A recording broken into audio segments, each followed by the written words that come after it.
நோக்கி மட்டும்தான் நம்ம பயணிக்க முடியும். அப்போ இதனுடைய பயணம் எந்த அளவுக்கு இருக்கணும்னா, ஒரு நாளைக்கு 8 மணி நேரம் இருக்குது அப்படின்னா ஒரு 15 நிமிஷம் மட்டும் இந்த இயக்கத்தில் நம்ம இருக்கிறோம், இந்த இயக்கத்துக்காக நம்ம வேலை செய்யணும், எப்படி கொண்டு போகிறது அப்படிங்கிற சிந்தனையோடு எல்லாரும் வேலை செய்யணும். இந்த இயக்கத்தை மிகப்பெரிய ஒரு மாபெரும் இயக்கமாக மாற்றிடலாம். இப்போ அரசியல் கட்சின்னா ஒரு 10 பேர்த்தை சேர்த்து ஒரு 15 பேர்த்தை சேர்த்து இன்னொருத்தர்கிட்ட போய் அந்த கட்சி கொண்டு அடமானம் வச்சு எனக்கு என்ன தேவையோ அதை நான் பெற்று என் குடும்பம் சந்தோஷமாக இருக்கலாம், உங்களுக்கு அதனால பிரயோஜனம் இல்லை. அப்போ நம்ம அரசியல் கட்சியை இருக்கக்கூடாதுங்கிறதுக்காக தான் இந்துக்களுக்கான ஒரு இயக்கம் வேணும்.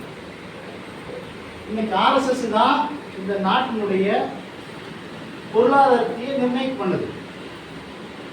பிரதமர் ஆர்எஸ்எஸ், சுற்றியும் இருக்கிறவங்க அத்தனை பேர் ஆர்எஸ்எஸ். இன்னைக்கு பிஜேபி ஆடுதுன்னா பிஜேபியினுடைய ஹெட்டு ஆர்எஸ்எஸ்.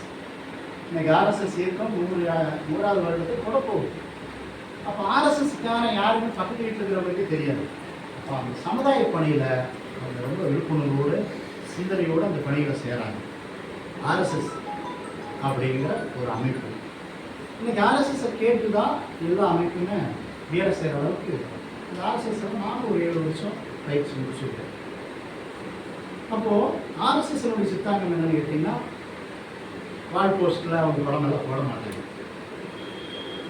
சில நபர்கள் மாதிரி எம்படத்தையும் அப்படி போட்டீங்க, எம்படத்தையும் இப்படி போட்டீங்க, எம்படத்தையும் பெருசாக போடல, இதெல்லாம் ஆர்எஸ்எஸ் இருக்காது. ஆர்எஸ்எஸ்காரனுடைய ஒரே நோக்கம் இந்த தேசம் வல்லரசு தேசமாக மாறணும், இந்த தேசம் ஆன்மீக தேசமாக வாழணும், இந்த தேசத்தில் அமைதியும் சாந்தமும் சமாதானம் எப்பவுமே இருக்கணும். அதுதான் ஆர்எஸ்எஸ்காரனுடைய நோக்கம். அப்போது அந்நியர்களுக்கு நம்ம இந்த தேசத்தை விட்டு கொடுத்தோம்னா ஒருபோதும் மீட்டெடுக்க முடியாது.